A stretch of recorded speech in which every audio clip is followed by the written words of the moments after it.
you have all of these beautiful markers of the American West, a post office at the time that was also the scene of an old West shootout. These buildings that just kind of pepper the landscape and tell a lot of that story.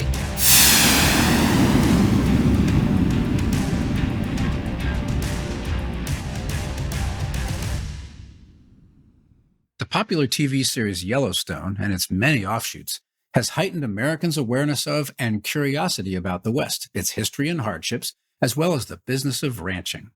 Our guest today, Andrea Nicholas Perdue, is living that dream as the CEO of Wagonhound Ranch, a 300,000-acre property in Wyoming that sits right on the Oregon Trail. This is a true commercial ranch doing everything you'd expect an outfit like this to do and more. Many thanks to our sponsor for this episode, Culligan Water. Culligan's drinking water systems deliver the superior filtration and refreshing hydration you need to fuel your high-performance lifestyle. Learn more at Culligan.com. We caught up with Andrea while she was visiting relatives on the East Coast. Our guest today is Andrea Nicholas Perdue. And Andy, we're looking forward to talking to you about your really interesting background. Thank you so much. I'm very excited to be here with you. So Andy, hey, we always like to start with a little bit about where our guest came from. You didn't start your career the traditional trajectory of being the CEO of a 300,000-acre ranch in Wyoming. Tell our listeners how you grew up and how you started your career before you got to the ranch. Sure. So I guess none of it makes that much sense without a little bit of family history as to why that's in there in the first place. So I can start with that. And ranching has a long tradition in my family. So my family's been cattle ranchers since we immigrated to the U.S. in the 1880s. So originally, my great-grandparents were cattle ranchers in Kansas. And then my grandpa was a rancher in Nebraska. He was the general manager of a ranch there, which is where my father grew up. So my father grew up as a cowboy in Nebraska. And as oftentimes is the case, he in order to really find some opportunity outside of kind of that small town, he decided to join the service. So he ended up in San Diego with the Navy. As a Navy pilot, I might add. No, my father was not a Navy pilot. Oh, come on. I thought he was. All right. No, but was very happy to have that opportunity, and so that's why I ended up being raised down there, and was really raised kind of with the background of the code of the West, if you will, and those values deeply instilled in my family. When we were very young, we would still go out and visit the ranch in Nebraska where he was raised. But that was always kind of a big part of who we were as a family. And once he got out of the service and went into the private sector, had some financial success, and as soon as he was able, really wanted to get back to what he was so truly passionate about, which was a life on the land. And as I was growing up and had seen him kind of find success in the financial markets, that's a path that I chose. So I started my career actually on the trading floor at Goldman Sachs in London, and was there for 5 years. Came back to business school and then started with a private equity firm in LA, and was there for 13 years. When kind of at any point in time for a organization, when they're thinking about transition of leadership and legacy, I think that time had kind of come. And those were the things that my father was starting to think about. And he had asked me if I would be willing to come over and run the family business. And so I thought very long and hard about it. But then kind of, did the pros and cons list, if you will, and realized that was the path that I was excited to take, and left that career in finance, and now operate Wagonhound Land and Livestock.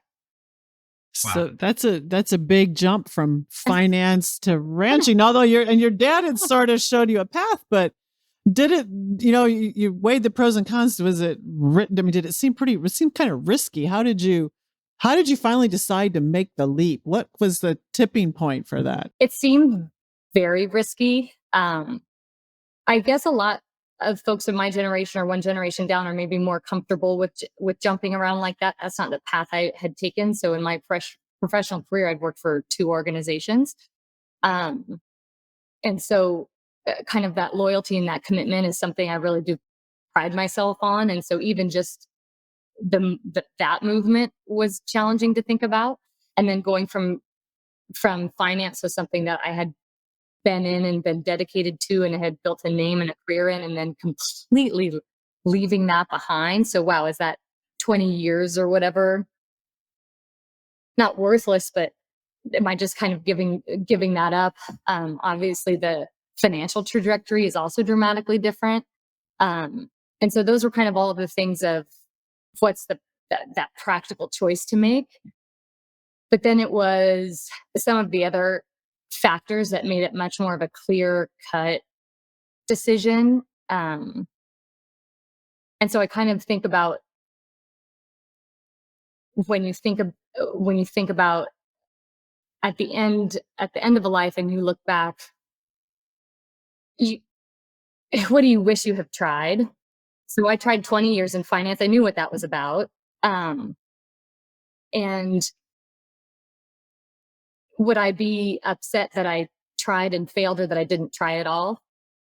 So that was something where I felt like I needed to push myself outside my comfort zone. So the two of you are very comfortable taking risk. I would not define myself as a risk taker. But I would define myself as somebody who cognitively attempts to continue to push myself, knowing it's not my natural state of being. Sounds like risk to me. That sounds like you're a risk taker. Let's call you a risk manager, not a risk taker. Okay, there we go. And so I thought it was like this for having kids too. It just didn't, it sounds scary. And so maybe that's the reason to try it and do it. But then the ultimate thing that changed it was I had always really wanted to work with my father and learn from him. And so this was my opportunity, and that's time that you just can't ever get back. And so that ultimately was the deciding factor for me. So, so you went with your gut, and your heart. There you go. That's what a cowboy should do. So let's talk a little bit about Wagonhound Ranch itself. Mm-hmm. How did your dad, who was a cowboy and a Navy man, end up actually owning a 300,000 acre ranch? How did that happen? I think that's where his time in the Navy and kind of that value system that he grew up with were really important. And some of these facts I'll probably get a little bit wrong, but the story, and it also depends on who tells you within the family, right? So, but when he was in the Navy, so he got adept at using computers, and I think that was a time where the military was still very much on the forefront of that. That wasn't being used as much in the private sector. He had an uncle who was a Navy pilot, so that's where it came in. So my uncle was you'll get the terminology right, but he was certified on all 3 different types of aircraft. Is that right? So fixed wing, rotary, and lighter than air. And so all 3 for the Navy. And he wore his wings till the day he died. And we met my husband, and you've had an opportunity to meet Ryan. And the first thing he said to Ryan, who's 6'4" and has this beautiful, fluffy, curly head of hair, the first thing he said to him was, "Not a military kid, huh?" Because he had this huge head of hair. Too good looking to be a military kid. He had too much hair on his head, right, to be a military kid. But so the way that I understand the story was, my uncle Phil, who was financially savvy and invested in the stock market, ended up buying a stock for my father. And lucky for me and for my father, that stock went up. And so I think my dad took another second and said, there's no physical labor, no live animals involved, and we made money. Like, that's an interesting business model. right? And so, I think that with the guidance of Uncle Phil, kind of had that a little bit of that perspective, and he ended up starting an investment management firm that was known as one of the best. It's actually mentioned in one of Michael Lewis's books, actually. Um, but Nicholas Applegate Capital Management is aggressive growth manager, and they managed a significant amount of money and were very successful. And he really, really managed from the gut. He was one of those kind of stock pickers that it was really, really gut based, and he just had impeccable timing and intuition, and all of those things. And so had a successful run with that, and sold that business in 2001. And even prior to that, kind of as he was financially able, um, his true passion was really being on the land and living that ranch lifestyle. And so he kind of left the financial world behind. And I think um, really got back to what he truly knew and truly loved, and started building Wagonhound. And kind of that legacy is really what um, means the most to him, um, and connects with him the most. And it's a working ranch, right? There's Right. Wyoming, because Wyoming has the tourist area kinds of things, but this is can you talk a little bit about what the ranch does? Sure. So it is a big differentiating factor. So I do specify it as a commercial ranch. So it's not, the goal of the ranch is for profit. Um, we run multiple divisions. We have cattle, horses, farming, outfitting, and hospitality. And so the main revenue driver for the ranch itself is the cattle. And so that's kind of There's a pretty cool history around where the ranch is located, and also a pretty cool history of the name, if I remember correctly. Can you tell our listeners a little bit about that? Sure. So where it is in southeastern Wyoming. And what's so special about that part of the country is it's right where the transcontinental migration came through. So you just have this kind of concentrated area of Americana, good, bad, ugly, all of it. And you have, for example, like right before you turn into the entrance of the ranch is a mile marker for the Oregon Trail. And you look up on the mountainside and you can still see where the wagon ruts come through. Wow. Oh, that's cool. And what I think is really fun is right there, someone obviously in modern time has put an old time upright piano there, and it kind of sits out in the middle of the field, and it gets tipped over by the wind and all of these types of things. And someone will always go over and tip it back up again. It's a honky tonk. That's right. But is it in tune? Not anymore. Not. Yeah. And so you have all of these beautiful markers of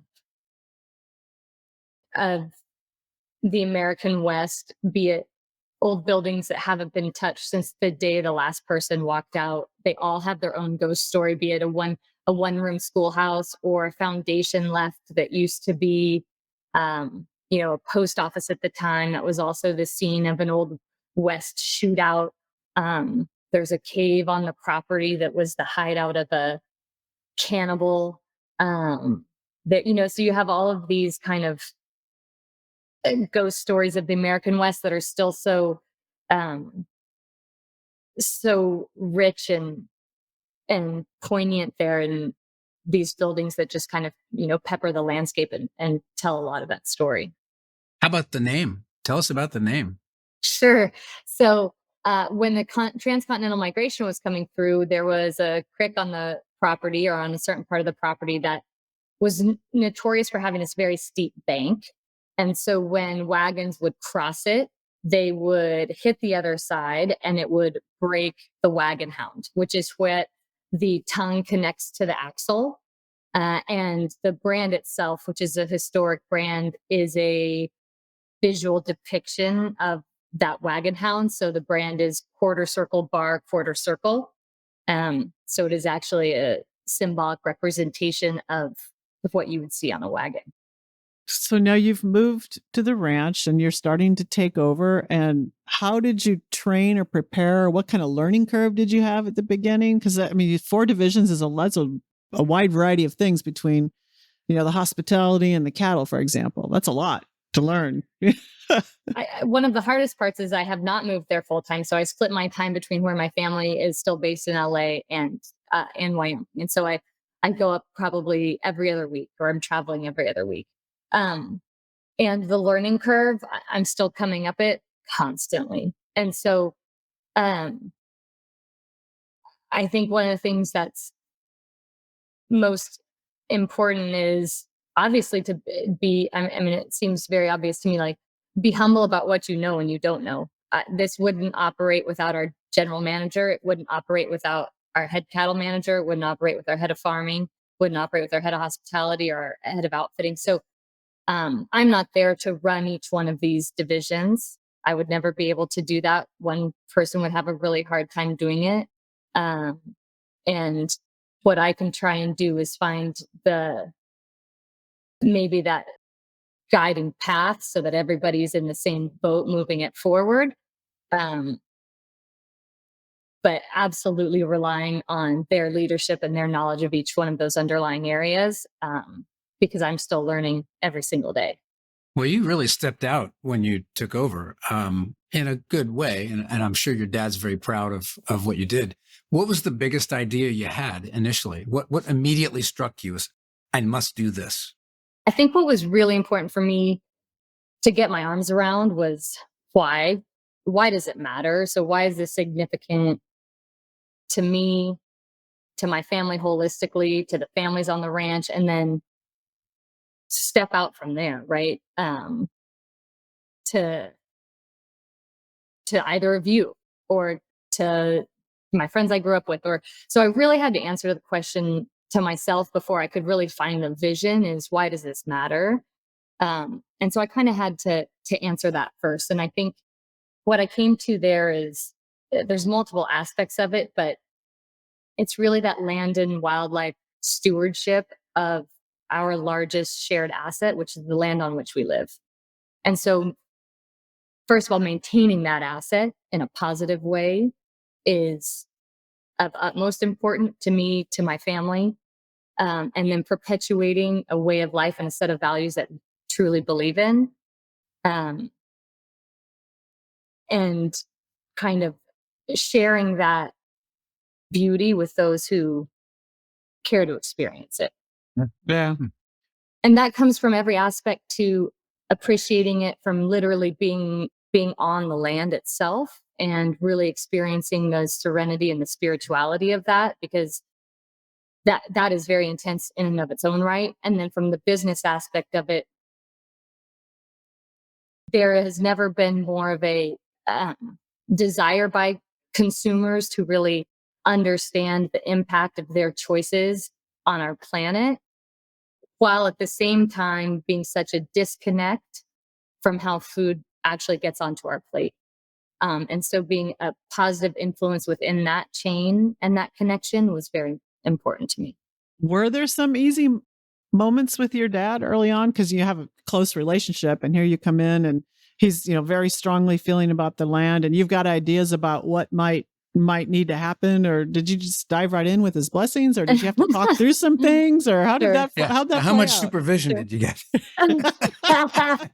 So And you don't have to I answer guess that question. that's right. That's right. So I dove right in, um, with his blessing, but definitely dove right in. And in the end, it's a little bit like a marriage, right? You're going in eyes wide open. And so I knew the personality traits that I was going to be partnering with. And so asking those or expecting those to change is an unrealistic expectation. It's like, when my husband does something that I accepted when we were dating to get into the marriage, I accept them now. That is an unfair expectation that I do not hold him to. So he is who he is. And there's obviously some strong personality traits, and that's how he's been able to build what he's been able to build. but that's what I want to learn from. Again, he is a risk taker. I would consider him very much risk on. He is a concentrated risk taker. And I really see that as an area of growth. And so I look at how he thinks about that. I think that there's some areas where my leadership style is very different than his. And I think that that's a positive. So I dove in with his blessing and really knowing those differences between us, and just kind of accepting some of those things were going to be as they were. Now, ranching's a tough business. You, and as part of diving right in, you've diversified what the ranch does. It not only raises cattle and the food for the cattle, it does other things. Walk us through the additional sort of features you've put in since you've taken over. Sure. So one of the things I was looking at is you can go through my generation and think really long and hard about trying to run the absolute best business that you possibly can. But unless that can last, then what's the point? And so it was really important for me to diversify outside of the traditional ranching business to create more of a platform that made sense versus one concentrated business. And again, that's really funny when you think about risk, because some say, diversification is worsification. And so I struggle with that constantly. But I really wanted to look at some other repeatable revenue generating opportunities that we could look at both on the property itself, Wagonhound Land and Livestock, or within our universe that kind of sit under the holdco, are related either by geography or area of expertise, that might have an uncorrelated revenue stream. And so speaking on the ranch itself, one of the new businesses that we launched is Reed Creek Lodge at Wagonhound. So we launched a hospitality business, and that was definitely going a little bit against the grain of kind of where we had stood in the past. So we had made a choice not to do that historically for specific reasons. But I really saw that as an opportunity to remain relevant into the future. So that was an important aspect of the business that I thought we needed to include. And I guess in addition to that, when the discussions happened that we could or could not start a hospitality business, my comment was, the ranch and the leaders of the ranch have run a hospitality business for north of 20 years. Just cowboys call it outfitting. But in the end, that's a hospitality business, and we've been run extremely successfully for 20 years. So let's make it an annual business. And so that's what we've done. And it's a really challenging business to run for 1,000 different reasons. But when the feedback that we've received from the guests that we have had has been so meaningful and has accomplished the goals that I think are worthy to accomplish, which is really this renewed sense of awe and inspiration for this beautiful natural environment we have. And it's so calming and centering and connecting, that has been a really beautiful thing to see come to fruition. I'm sure it's a big pull for you because it's so naturally beautiful for you to get out there. And you said you're out there every other week. So when you're out there, do you get to spend much time out in the field? Or are you trapped in an office? Or what's your daily routine look like when you're there? So the daily routine, and I guess this is where I operate best, is that there's no daily routine. Oh, so very good. I love it. So actually, whenever I have a routine, then I always try and shake it up a little bit.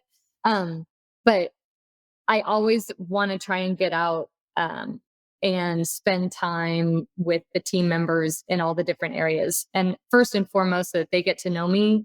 And most of all, they know that I care about them, about the work they're doing, and about the ranch itself.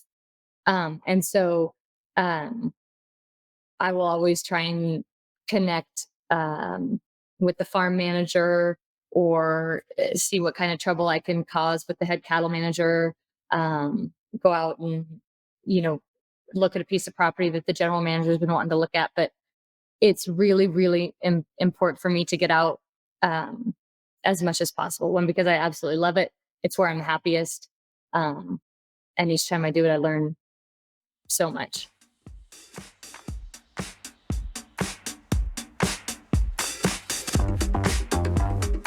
You live to embrace risk in the air, on the slopes, and anywhere your determination takes you.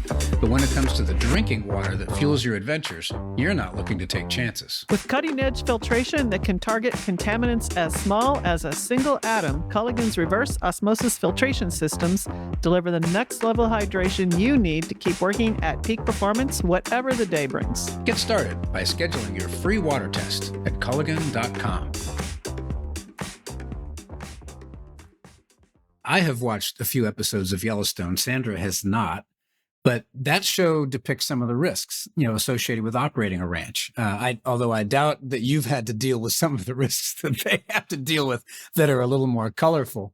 But what are some of the risks involved in that business that you have to deal with every day? Sure. I think one that they really portray there that is true there is a push and a pull between private and public, and there always will be. And that's something that I think you delicately manage. So that's always going to be something that both sides have valid points, and you'll just always need to continue to communicate and manage that collectively. Yeah. And on top of that, I'm sure there's disease and weather and all those things that just make life difficult constantly, I'm sure. Constantly. So weather is a huge one. Obviously, you're operating a business in an environment that you don't control. And so you put things in place to help you control that. Some of kind of the real harebrained ideas I've had have been a little bit around that. The insurance has gotten much more sophisticated. I would say even in the kind of like the last 5 to 10 years, in order for ranchers and farmers to be able to manage that risk. But that's also personnel risk, right? Winters seem very, very long. And so however you can manage that to keep your team safe and healthy, and your animals safe and healthy. How do you balance then there's a more traditional aspect of ranching with the modern business practices? Because I imagine you do have to find a balance, right? Yes, absolutely. And it's a really interesting question, especially now, because there's been a huge renewed focus in, let's say, ag tech investment, right? So I think you didn't really have a big focus in that area for a long time. And I think it's because you just didn't have a lot of money allocated to it. And so you had poor returns, right? And there's been a big renewed focus, I think, because it's finally been accepted that our food systems is really one of the big levers that we have to affect global planet health, right? And so you have renewed interest both from a financing perspective and entrepreneurship perspective. And one of the things that I have seen is a big disconnect between, let's say, I'm going to hate grouping things like this, but let's say Silicon Valley and what's actually happening on property, right? And there's even a distrust there. And so when you're trying to kind of balance the old values, older lifestyle, but yet still make sure you're continuing to innovate, it is a very delicate balance. And you need to understand what's at the root of the people that are implementing these changes. So, for example, when you're looking at one that I have seen a lot of is, let's say, okay, drone technology to check herds, check health, all of these types of things. You talk to your cowboys, and of all the different things, all the different parts of their job, one of the things they love the most is saddling up and going to check the herd. So imagine you take away actually one of the most enjoyable aspects of somebody's job, that really changes the dynamic and changes their desire to do it. So I think you really need to understand what are those problems that you're solving, but in a way that's respectful of the individuals that are actually executing it on the ground. Do the cowboys and the farm workers and the hospitality, well, the hospitality people probably already work with technology a little bit more, but do they have to be trained differently now because of some of the technology you're using? That's something that we're currently looking at. One of the things that I really wanted to implement as well was to continue to make sure, we've built a brand over the last 20 plus years that has really come to signify excellence within the different verticals that we operate. So on the horse side, the cattle side, farming, outfitting, we've received the accolades and are really well respected in the industry on those sides. And so one of the things that was really important for me to add there was to be looked at as a leader in innovation. So to be an agent of positive change. And so I think you do need to be savvy to all of the different things that you can be looking at, considering. And so I implemented like a private investment pool, for example, because I thought coming as an operator and an investor, you could really provide us important strategic partnership there, right? So if you look at a business opportunity and you say, hey, that doesn't actually work into the workflow of our ranch, like we would really actually never be able to implement that, then that's probably not a great path forward for that company. If you look at something else where you're like, hey, that's really interesting and that would save us time, or that would improve our production, or that would this, and it actually works into our workflow. We're just coming from a perspective where we could see both sides of the coin. And so that was really important to me. And one of the so when you say using technology and trained up on using technology, it has to be in a way that is within the existing workflow. It can't be a day out on the ranch and then going back to a computer when you get home at night and inputting a bunch of data. That's just never going to happen. The farming has gotten really sophisticated, and a lot of that happens automatically, right, with the new technology of the farm equipment that you're using. And so it's a little bit easier to implement there. On the rangeland side of things, there's still a little bit of a ways to go. So, there's a lot of pressure on farmers and ranchers, and you've already alluded to this a couple of times on as far as the environment goes. Do you have any special initiatives or strategies that you've implemented out there to have a really good, responsible ranching and farming? The term now that everybody's using is regenerative, and as it's happened with all of these, it's practices that kind of get renamed to be rebranded, but it's practices that have maybe been implemented for a long time. So rotational grazing used to be what it's called, and that's something that has been a huge focus ever since Wagonhound came into being. And that's been over a really long period of time, right? As the ranch has kind of grown, right? It's been multiple real estate transactions and trying to bring property into the fold of how we manage it and improve it. And so we're constantly looking at improving those practices. It's a little bit like if you're into being fit, you're going to constantly be trying to push the edges of that, right? Even if you're already in a good place. And so what's interesting about some of these programs is I guess with any of this stuff, to come down to a baseline, like you believe in the practice, but there has to be a bottom line reason to do it, or I don't think it's going to be a successful practice. And so that I look at everything that we're trying to do, it has to have a positive bottom line impact. Otherwise, it's just not a sustainable business model. And so the reason that you would improve your soil health is so that you can put up more grass, and then maybe you can increase your carrying capacity, right? When you're looking at, pressure on the farmers to improve carbon capture, for say, this has been a really interesting one that I've looked at a lot. That's become a market because you have companies that want to continue to emit, and they want to offset it by buying carbon sequestration from, let's say, farmers and ranchers. Now, some look at that because they're saying, oh, so you're pushing it off to the farmers and ranchers to improve practices so that these other guys can continue to operate poorly. Now, I don't look at it like that. I look at it as an interesting revenue generating opportunity. Yeah. Okay. Well, I mean, it's the net we care about is the planet, right? Yeah. So, but what makes that challenging right now, which is a bit of a bummer, is it penalizes good behavior. It penalizes good past behavior. So if you've been managing your rangeland responsibly for the last 20 years, it's obviously harder for you to effectuate additional change more so than someone who has a piece of property that has not been managed as well. Then you make some changes, then you really see some big improvement, right? You're at a higher curve there.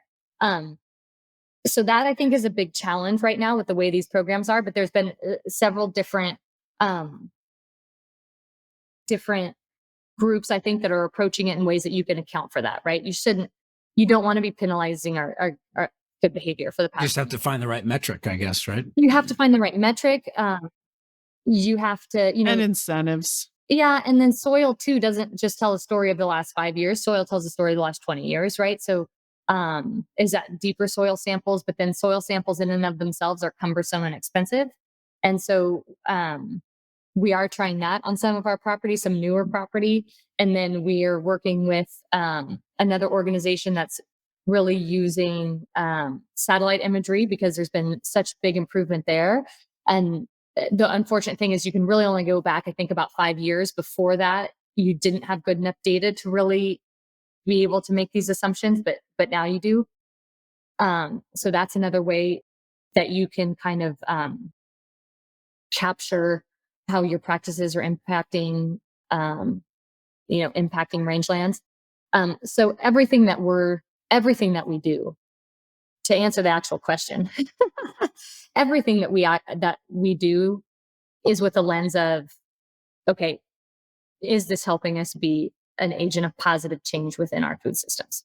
In that context, what role does community engagement play in your ranch's success, and how do you engage with the local community for some of these enterprises and things? So I think community relations are also always at the forefront of what we're trying to accomplish. So positive community relations, and that will always be a balance as well. I think anytime that you can utilize local talent, we try and do that all the time.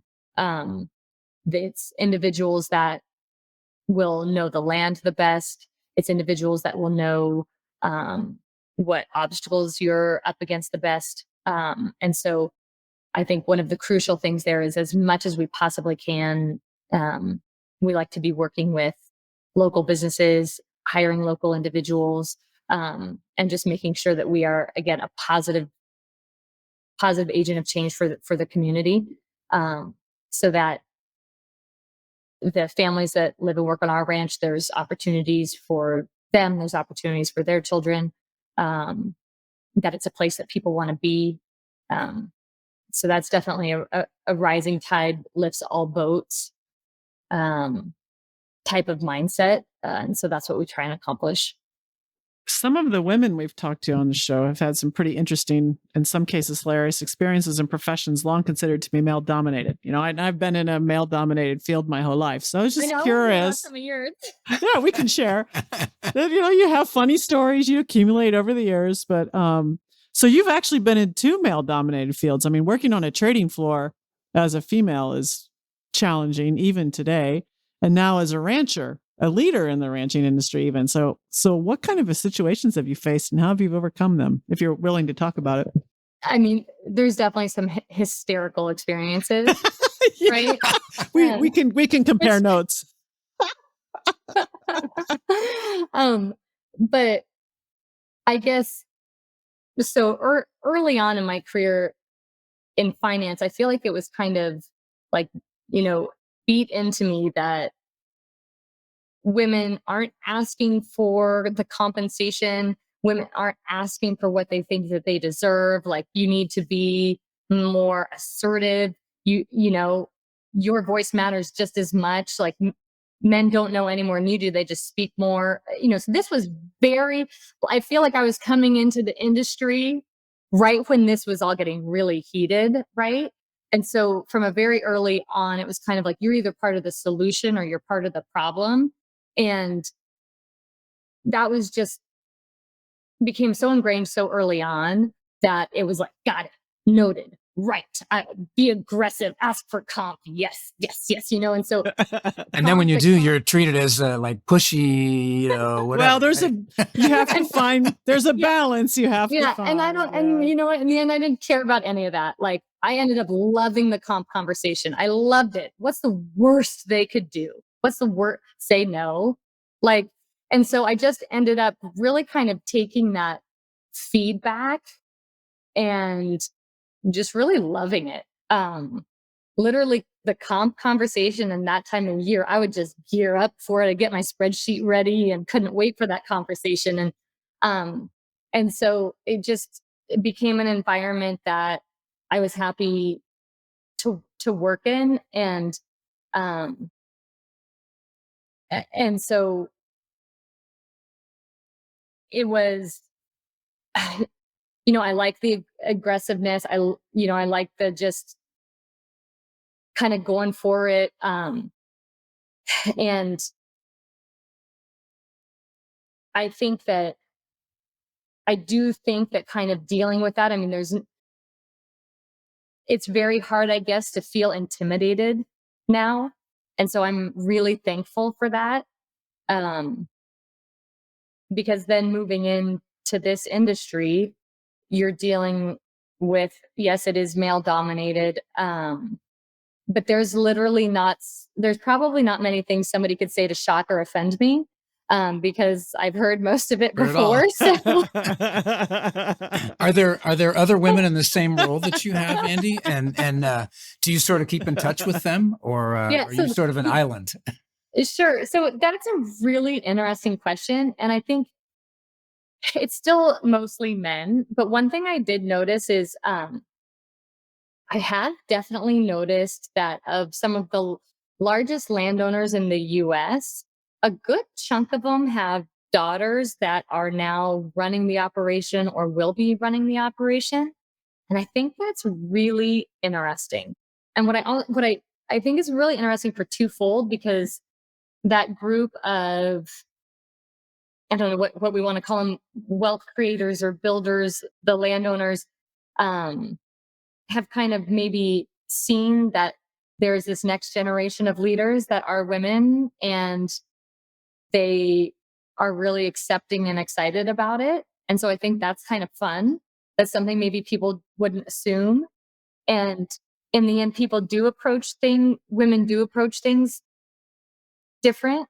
And so I think having a larger group of women focused on the land stewardship, the food systems, how we all move this forward collectively, I think that's going to be really exciting. And I think I think it's a really neat place to be. And I have started to see more and more women. Do you empower and support women that are working on your ranch? And if so, how and what opportunities do you provide? I mean, it's for all your employees, truly, but for the women as well. When I look at our ranch,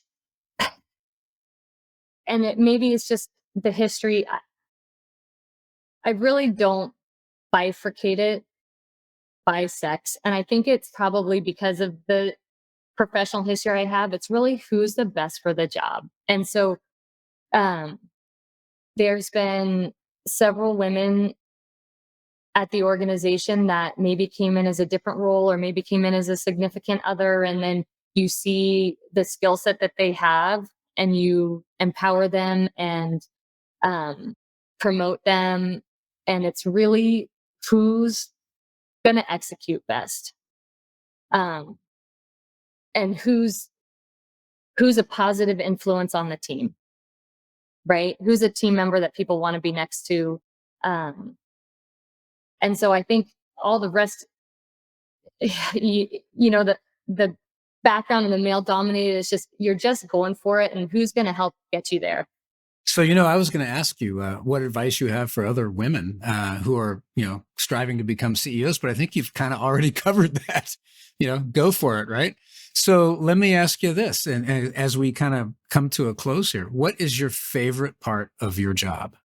My favorite part of my job is speaking with my father as often as I do. I try to obviously make the decisions that I can. But I feel so grateful that when things go pear-shaped, which they do, I can come up with my plan and then I can call him and ask for his advice. So I feel very, very grateful for that. Well, that's very cool. And there's such a increased interest in the American population about the West, I think, and what it's really like out there in a modern age and in the history of it, that it's really cool to be able to talk to somebody who's actually doing it for real rather than, watching it on TV. So thanks so much for spending time with us. I can't wait to get out there and see the ranch, frankly, if I can ever do that. I so truly hope you come and visit us. Yeah, me too, actually. I love spending time on ranches and horseback riding and stuff like that. I don't know if you guys do that or not. I'll have to look up your guest house. Absolutely. Well, I'm sure that there's an experience out there, right? Absolutely. Yes. Good. Well, thanks, Andy. We really appreciate it. We wish you the very best with your continued stewardship of that wonderful piece of land out there, and hope to keep in touch. thank you so much. I really appreciate you having me. That was the CEO of the Wagonhound Ranch, Andrea Nicholas Perdue. I'm Sandra Magnus. And I'm Sandy Winnefeld. Thanks again to Culligan Water for sponsoring this episode. It's time to get the water you love. Learn more at culligan.com. And check out the Adrenaline Zone on social media, including a short video of our interview with Andrea on TikTok. Our handle is very simple, @the Adrenaline Zone.